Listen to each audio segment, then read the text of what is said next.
This is Matt Letizia, considered one of the best penalty takers in the world. Of the 48 he took, he missed only one. Perhaps he was lucky not to face Diego Alves, a goalkeeper who saved 22 of the 46 he faced, practically half. The penalty kick is one of the most studied topics in football. In fact, the ideal method for executing them has been discovered. Unfortunately, reality is incredibly far from that scenario. There are 5 crucial aspects why kickers don't execute perfectly, and we'll explore them in this video. But before we reveal what they are, let's first examine what constitutes the ideal way to take a penalty kick. The first thing we need to understand is that the final outcome depends on the actions of 2 individuals, the kicker and the goalkeeper. While the first will want to choose the open space, the second will want to dive to the exact same spot where the ball goes. The decision of one completely depends on the others, so they cannot both be right at the same time. If it's known the kicker usually chooses his right side, then the goalie will opt for that direction. But, and here's the problem, the player knows the goalkeeper has that information, leading him to change his position. With the same logic, the one under the posts, with great analytical ability, will intuit that reasoning and also adjust his decision. Faced with this, the kicker will again modify the direction, and we could go on like this indefinitely. If you watched the TV show Friends, it's the same dynamic that occurs when Rachel and Phoebe find out that Chandler and Monica are in a relationship. Luckily for us, there's a branch of economics that specifically studies these types of situations. We're talking about game theory. The essence is to choose the best possible decision considering the actions of the others. In football, we know they'll study our past choices, and so we aim for the opponent still not to know ultimately where we're going to shoot. The big question is, what's the best strategy to achieve that? In short, the best approach is to shoot with equal frequency to all parts of the goal, that is, in a completely random manner. If we usually choose a particular side, then the goalie will know that by diving that way, he'll have a better chance of saving it. Although we change from time to time, the best choice for the one who stands between the posts will be to pick the spot that is most frequent. Therefore, the only way to protect oneself and not give away any kind of clue is to be completely random throughout the time. And if there was one player who truly put that ideal strategy into practice, it was Diego Maradona himself. After studying 94 penalties taken by the Argentine, they concluded that, indeed, there were no patterns, and each decision was totally independent of the other. Unfortunately, not everyone is like that. The reality is that the vast majority have patterns that can be clearly identified, either because they always choose the same side, because they opt for greater power than precision, or even worse, because they give incredibly clear signals before the shot about where it will be directed. Specifically, this is where the 5 characteristics we mentioned at the beginning appear, and they usually reveal where the shots will end up going. The first of these has to do with the player's natural tendency. Researchers from Spain analyzed 212 decisive penalties in major global competitions between 2010 and 2023. By decisive, we mean those that determine the final outcome of a match. The conclusion was that, effectively, being indecipherable is a luxury very few can afford. It turns out that in the most tense moments, players tend to choose the natural side of their foot.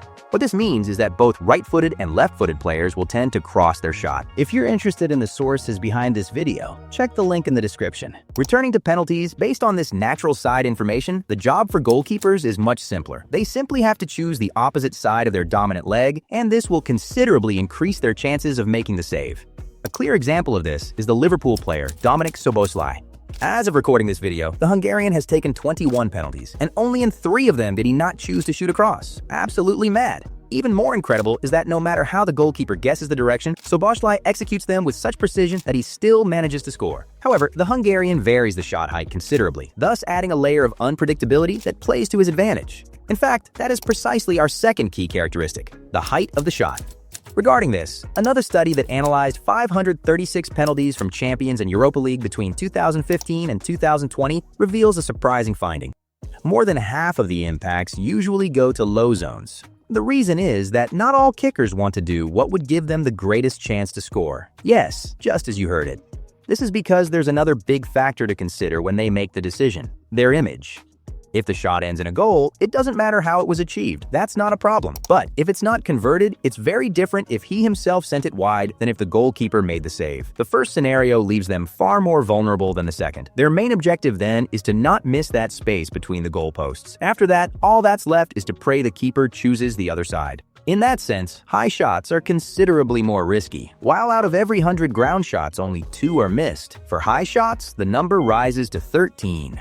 An iconic event of this featured Roberto Baggio in the 1994 World Cup final. After the Stars sent the ball over the bar and Brazil was crowned champion, one of football's most heartbreaking images was seen. As the popular audio clip says, silence invaded every home in Italy. It wasn't just a picture of defeat, it was as if that prodigy had lost his soul, and Baggio himself made the following statements. "It was the hardest moment of my career. It affected me for years. I still dream about it." It was tough to escape that nightmare. If I could erase one image from my sports career, it would be that one. Consequently, in order to get away from experiences like those, high shots are usually less frequent. This is true even considering that their save probability is only 5.3% compared to 23.5% for low shots. At this point, combining the trend we observed for crossbody shots with the preference for low height, we find a specific area of the goal that is particularly favored. If everyone acted randomly, each of the 9 quadrants you see on screen should receive 11.1% of the shots. However, this corner accounts for 28% of the total, followed by this other one, which holds 19.8%. In contrast, the top middle one receives only 2.8% of the shots. It's quite probable that the tendency towards the left side over the right has to do with the predominance of right-footed players. In this way, as goalkeepers, we already know that there's a specific area of the goal that is more likely to be shot at over time. However, if there's a penalty kick that's a matter of life and death, then it would be extremely useful to have tools to identify exactly where that particular shot will go. Statistics from hundreds of matches simply aren't enough. Fortunately for us, there are certain things that can give away the kicker, and these form part of our third key indicator: body language. Here, the 2 most relevant parts are the standing foot and the arms. Regarding the former, various studies conclude it's the most reliable way to predict.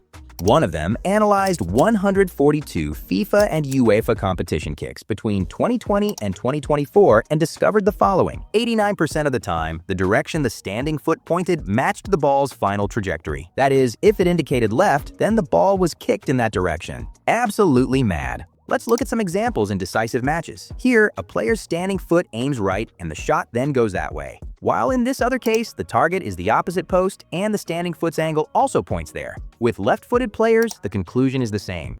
In this one, it points to the left, and in this other one, it points to the right. Definitely, it's a body part that gives us a pretty obvious clue as to where the ball will go. Something that clearly takes us away from that ideal, unpredictable situation we discussed earlier. The second body part, somewhat more useful for goalkeepers due to better visibility, is the arms. An aspect that, as a matter of fact, is quite widespread at present. Even without a specific success rate, the underlying hypothesis is quite simple. In cross-court shots, the opposite arm will lift about 90 degrees approximately. In contrast, if you don't choose to define the natural side, then the opposite arm will stay closer to the body. The reason is purely and exclusively a matter of balance throughout the entire movement. The interesting thing is that we can also apply game theory here. Elite footballers know they are analyzed, and that the goalkeeper is aware of this balance information, so they use it to deceive and become unpredictable again. Specifically, they could try to shoot across goal while keeping their arm close to their body or vice versa. The only thing they should have is the technical skill to handle such maneuvers. And if we're talking technique, then we should look at the fourth point on our list: which part of the foot they use to kick the ball and at what speed. Believe it or not, if the player decides to shoot with the inside of the foot and a lot of power, then the direction will be easily guessed. By shooting this way, the body signals we just saw are very difficult to hide.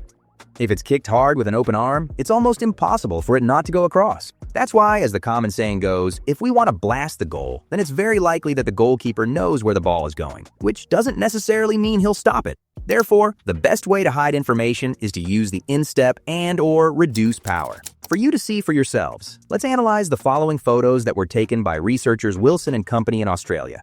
In this image where the ball was hit with a lot of force, which side do you think the shot went? Pay close attention to the body language. Surely many of you will have opted for the cross direction. If that's the case, you are correct. The result was exactly that. The open arm and the position of the foot are quite suggestive. However, in this other shot, the clues are no longer so evident. The limb is less open, making us think that the shot will not necessarily go cross-court. The standing foot also doesn't give us a clear direction. The shot didn't go to the natural side, but the opposite. The power was also lower, allowing it to send less clear signals. The big question is there an optimal speed to, on one hand, have enough power so it's hard to retain, but at the same time, not be completely obvious? Researchers found that, effectively, there's what's known as a sweet spot where the probability of scoring is maximized. This involves hitting it with just over half of your maximum power, whatever that may be for each player. In FC terms, this means not fully pressing the square button and charging the entire bar. The recorded success rate when this is achieved is 81%.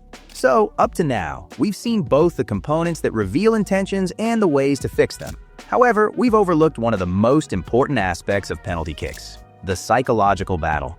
An area that has gained immense prominence in recent years, to the point that the rules had to be revised. Goalkeeper distractions are thus the final feature of our journey. In this case, we looked at a study analyzing 600 penalties from the Premier League and Bundesliga from 2016 to 2020. The conclusion they reached, in a nutshell, is that all those distractions work. The no-goal rate was shown to be 10% higher in cases where they were employed. Incredibly, not just due to an increase in kickers' errors, but also because goalies more often picked the right side. Probably, these mental games make the player kick to the most obvious side, which we now know is low and crossed. So, the goalkeeper's recipe is quite simple. Make him nervous enough that he wants to secure the shot and then dive there. One of the best examples of this happened when the Netherlands faced Costa Rica in the 2014 World Cup quarterfinals. In the final minutes of extra time, coach Louis van Gaal surprised everyone when he made the decision to swap his goalkeepers. What happened next was truly cinematic. You try to do absolutely everything possible without being overly aggressive. I tried to get inside their minds. I watched them play against Greece, I studied them, and I told the players that I knew where they were going to kick to make them a little nervous. Perhaps it worked. That's what goalkeeper Tim Krul said, after guessing the side of all penalties and having stopped 2. The current specialist in this area is undoubtedly Emiliano Martinez for the Argentine national team. His psychological games began during the 2021 Copa America shootout against Colombia. He himself would later declare, "I saw anxiety and nervousness and I used it. I didn't speak to those who didn't show those nerves and I focused more on the ball." And boy, did it work for him. By doing this, Dibu saved 3 of 5 penalties, getting Argentina to the final. However, these practices also came with certain criticisms. "He's a bit annoying with his provocations. I don't like that," said former PSG player Bernard Lama before the matchup between Aston Villa and the Parisian team. Former footballer Emmanuel Petit also declared that he's a very good goalkeeper, but wherever he goes, he leaves a provocative image of his behavior. He has gone too far. The truth is that there are dozens of goalkeepers who, in one way or another, apply these same techniques, and they do it for a very simple reason: because it works. At the end of the day, the kicker is still a person whom all these mental games can affect and distract from ideal randomness. Unfortunately for goalkeepers, FIFA considered the situation was getting a bit out of hand and decided to intervene. After the 2022 World Cup, with cases like the aforementioned Emiliano Martinez and Australian Andrew Redmayne with his dances against Peru, they opted to make changes. Thus, the International Football Association Board announced the modifications that were approved in the July 2023 regulations. Now, Rule 14 states that the goalkeeper must not behave in a manner that unfairly distracts the kicker. For example, he must not delay the taking of the penalty kick or touch the posts, the crossbar, or the goal net. The reality is that, despite this, many continue to try and push that limit, getting into the mind of the penalty taker. Perhaps the question is there a way to counteract this, or will shooters always be affected whenever goalkeepers play mind games? The reality is, they've slowly been adapting. If the penalty is during the match, for example, you can see how on several occasions the captain is the one who takes the ball to absorb all that pressure and comments, only seconds before handing it over to the one who will actually take the shot. This way, he is spared from all the preceding drama. As for the moments just before the kick, research also uncovered a rather simple solution: having a shooting strategy independent of the goalkeeper's actions and sticking to it. That means choosing a side before you even start the procedure, or even before the match, and sticking with it no matter what the goalkeeper does. Focusing your gaze on the ball, not the keeper, also helps to take the attention away from him. That's exactly what Matt Letizier did, the expert we mentioned at the beginning. "I practiced 2 penalties, aiming for either corner. Simply practice those 2 penalties and choose only one of them for your career." Don't complicate things. Don't overthink it. In short, the science behind penalty kicks is quite clear. The more unpredictable we are, the better results we get. The problem is that in practice, maintaining that can become incredibly difficult. The pressure of the moment, our reputation, body language, or even what the goalkeeper can do are all things that take us away from that ideal situation. So now, when you watch your team's penalty kicks, you'll know all the things that are influencing second by second to increase or decrease the probability of it ending in a goal. Don't forget to subscribe, and we'll read any comments you want to make. See you next time.